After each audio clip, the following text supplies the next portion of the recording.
प्रिय विद्यार्थियों, सुप्रभात।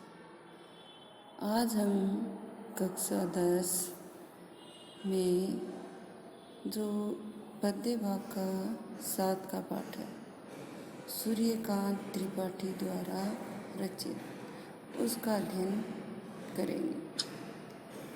सूर्यकांत त्रिपाठी है वो हिंदी साहित्य के प्रख्यात कवि माने जाते हैं। इनका जन्म 1896 ईस्वी में हुआ था। कुछ लोग 1897 ईस्वी में भी मानते हैं। इनका जन्म पश्चिम बंगाल के मेदिनीपुर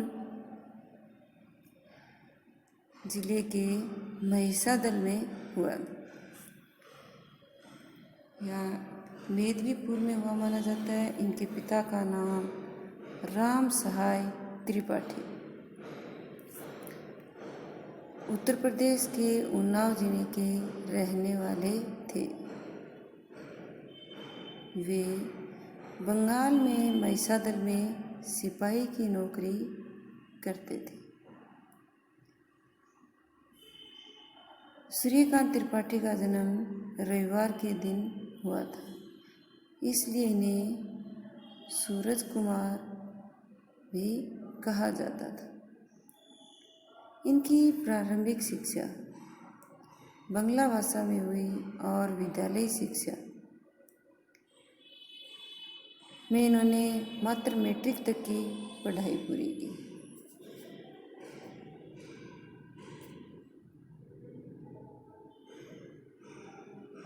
बचपन से ही निराला जी बहुत होनहार बालक थे। इन्होंने पढ़ाई के साथ साथ कुश्ती, घुड़सवारी और कई प्रकार के खेलों का जो बहुत शौक था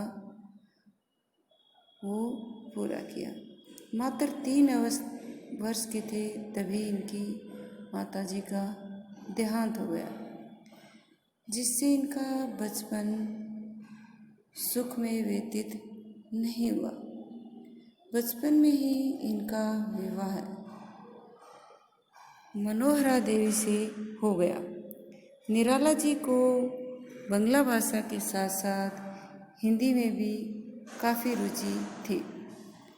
अपने अध्ययन में इन्होंने संस्कृत और अंग्रेजी का बखूबी ज्ञान अर्जित किया।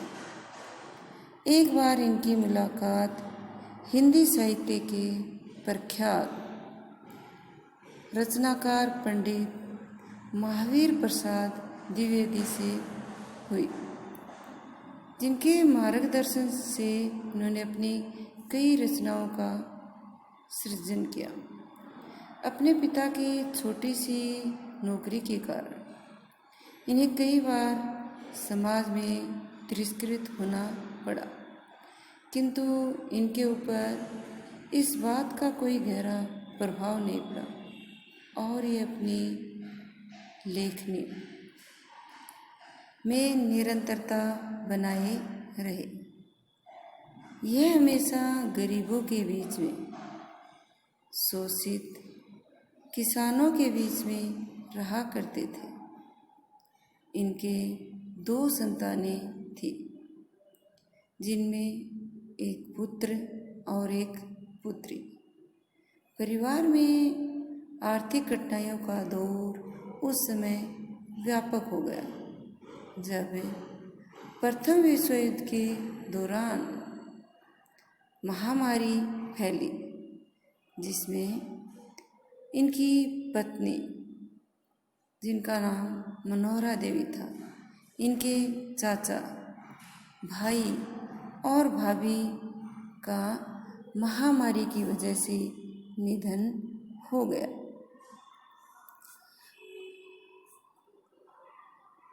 जिससे ये बहुत दुखी हुए, लेकिन अंत में इनकी पुत्री सरोज का भी निधन हो गया, जिससे निराला जी को भीतर तक झकझोर कर दिया, अर्थात ये काफ़ी कुंठित हो गए।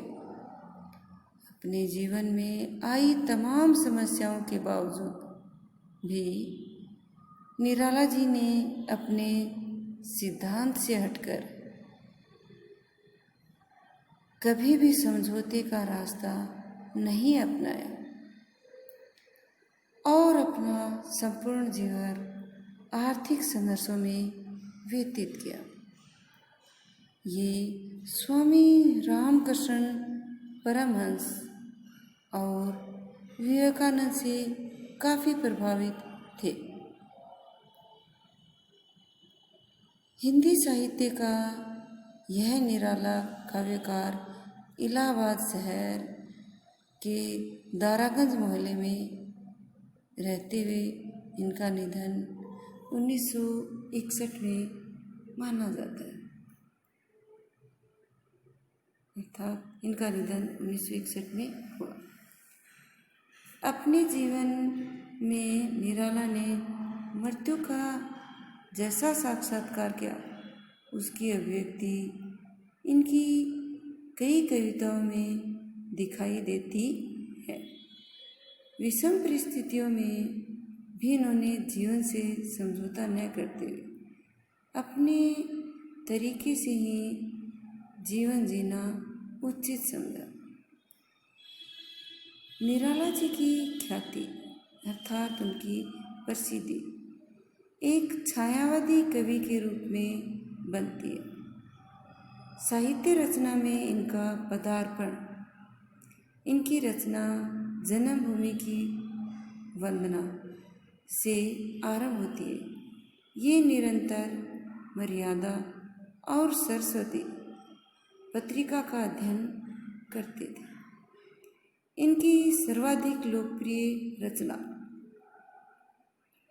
जूही की कली रही।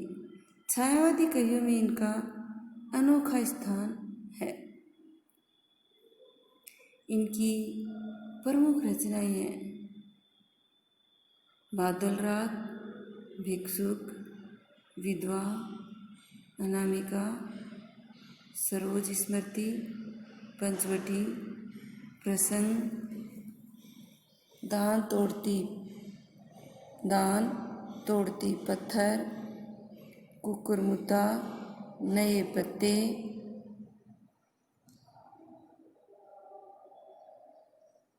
रानी और कानी, राम की शक्ति पूजा, अर्चना, आराधना, अलका, प्रभावती, निरुपमा, लिली, चतुरी आदि ये इनकी प्रमुख रचनाएं हैं।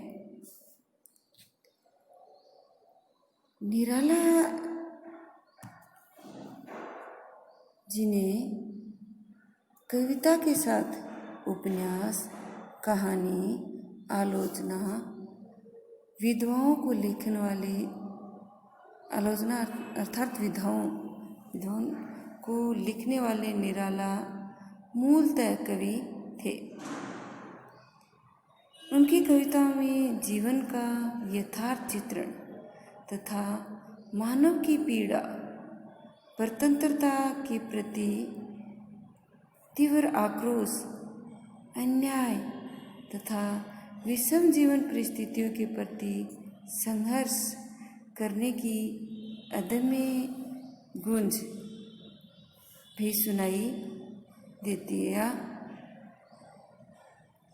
उसके बारे में भी पता चलता है। निराला ने मृत्यु को साक्षात अर्थात अनुभव किया था, क्योंकि उन्होंने अपने परिवार के लोगों को अपने क्षेत्र में या ये कहें कि अपने जीवन में बहुत जल्दी ही खो दिया था, जिसकी वजह से ही वे बहुत दुखी रहने लग गए थे।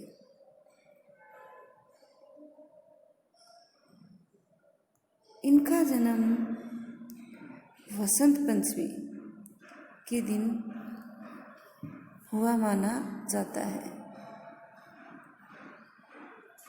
निराला जी की जो कहानी संग्रह है लिली, उसमें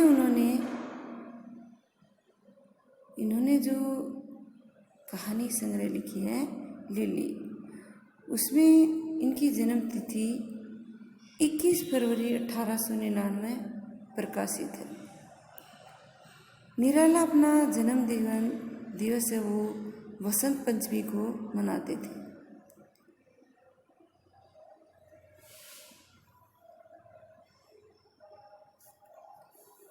इलाहाबाद में से इनको विशेष लगाव था। इसी शहर में ये दारागंज मोहल्ले में अपने मित्र राय साहब के घर के पीछे बने एक कमरे में रहते थे और वहीं इनका निधन हुआ था। यहीं इन्होंने कई महत्वपूर्ण ग्रंथों का हिंदी में अनुवाद भी किया था। इनका व्यक्तित्व वास्तव में निराला ही था, जिसकी वजह से इन्होंने हिंदी साहित्य में विशेष स्थान प्राप्त किया। इनके समय के जो अन्य कवि हैं या कहें अपने समकालीन अन्य कवियों से अलग इन्होंने कविता में कल्पना का सहारा बहुत कम लिया है, यथार्थ को प्रमुखता से चित्रित किया है। वे हिंदी में मुक्त छंद के प्रवर्तक भी माने जाते हैं। 1930 में अपने काव्य संग्रह परिमल की भूमिका में उन्होंने लिखा था, मनुष्यों की मुक्ति की तरह कविता की भी मुक्ति होती है। मनुष्यों की मुक्ति कर्म के बंधन से छुटकारा पाना है और कविता की मुक्ति छंदों के शासन से अलग हो जाना। जिस तरह मुक्त मनुष्य कभी किसी तरह दूसरों के प्रतिकूल आचरण नहीं करता, उसके तमाम कार्यों और औरों को प्रसन्न करने के लिए होते हैं, फिर भी स्वतंत्र, इसी तरह कविता का भी हाल है।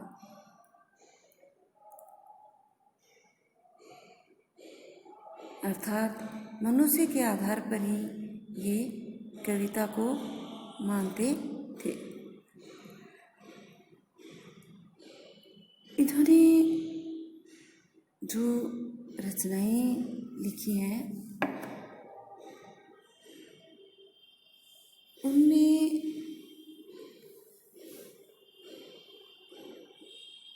जो इनकी एक प्रमुख कविता है, अभी न होगा मेरा अंत। यह जीवन की युवावस्था को अभिव्यक्त करते हुए, अर्थात जीवन की युवावस्था को व्यक्त करते हुए बताया है कि हृदय की जीवंतता, हृदय में जीने की जो भावना है वह को प्रकट करती है। जीवन रूपी वन में वसंत ऋतु रूपी हृदयोत्साह कभी भी समाप्त होने वाला नहीं है। क्या बताया है कि जो उत्साह की भावना है वह कभी भी समाप्त न होने वाली है। जीवन रूपी वन में वसंत ऋतु रूपी हृदयोत्साह, इनका मानना है कि जब युवा अवस्था आती है तो वह वसंत ऋतु के समान होती है।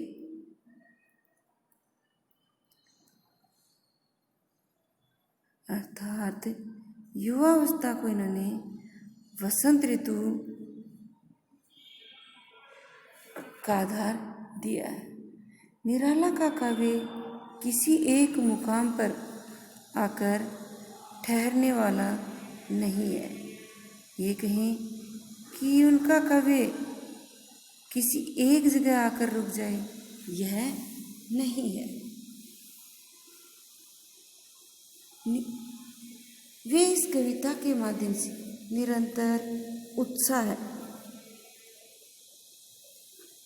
अभिनय होगा मेरा अंत कविता के माध्यम से निरंतर लगातार उत्साह बनाए रखना चाहते हैं।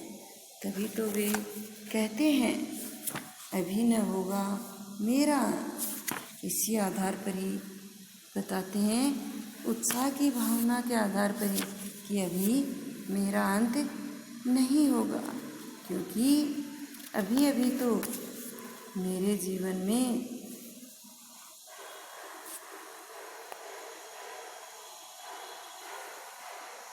मृदुल मधुर वसंत का आगमन हुआ। तभी वे कहते हैं कि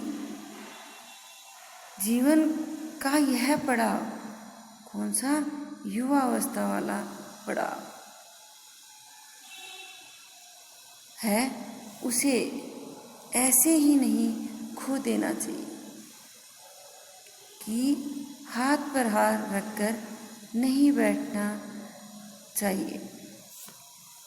जीवन के कर्म सौंदर्य को निष्ठापूर्वक बढ़ाते रहना चाहिए, अर्थात जो कर्म है उसे करते रहना चाहिए।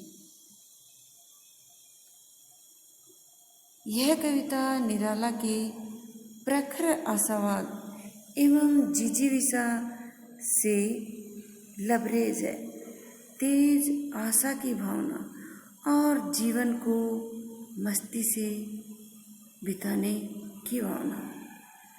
शब्दों का चयन एवं भाव सौंदर्य अनुपम है। प्रिय विद्यार्थियों, मैंने तुम्हें इसे विस्तृत रूप में समझाया है। इसे तुम धीरे धीरे समझकर और अपनी कॉपी में करने का प्रयास करें, जिससे तुम्हें ढंग से समझ में आ सके। इनका पुनः शॉर्ट में देखिए। इनका जन्म है वो माघ महीना है और उसकी जो बसंत पंचमी आती है उस दिन माना गया है। अर्थात कहते हैं कि माघ के महीने में बसंत पंचमी को हुआ था। इन्होंने 11 जनवरी 1921 को महावीर प्रसाद को पत्र लिखा, जिनमें अपनी उम्र 22 वर्ष बताई। राम नरेश त्रिपाठी ने कविता कौमुदी के लिए 1926 ईस्वी के अंत में जन्म संबंधी विवरण मांगा, तो निराला जी ने माघ शुक्ल 11 संवत 1955 अपनी जन्म तिथि लिखकर भेजी। और उन्होंने उसमें क्या लिखा था? महिषादल के विद्यालय में प्रवेश पंजिका के अनुसार जिस प्रकार एडमिशन लेते हैं उसमें जो जन्म तिथि लिखवाते हैं उसके अनुसार 13 सितंबर 1907 ईस्वी को इन्हें 8वें दर्जे में भर्ती किया गया। तब इनकी उम्र लिखाई गई 10 साल 8 महीने। यदि पंजी में दर्ज की गई इनकी उम्र सही मानी जाती है तो निराला जी का जन्म वर्ष 1897 होता है। इनका जन्म रविवार को हुआ माना जाता है। 21 फरवरी 1996 को पश्चिम बंगाल कि मेदिनीपुर ज़िले में महिसादल नामक देसी राज्य में। तो ये तो कवि के बारे में लिखा गया वह जन्म तिथि है, तथा जो विद्यालय प्रवेश किस्में है वो उनकी अलग है। इस प्रकार इनके जीवन परिचय के बारे में हम जानते हैं। प्रिय विद्यार्थियों, मैंने बहुत धीरे इसलिए पढ़ाया है कि 7 पाठ करवाने के बाद भी कुछ विद्यार्थियों का होमवर्क बिल्कुल भी नहीं आ रहा है, इसलिए जहाँ तक हो सके अति शीघ्र कार्य करने का प्रयास करें।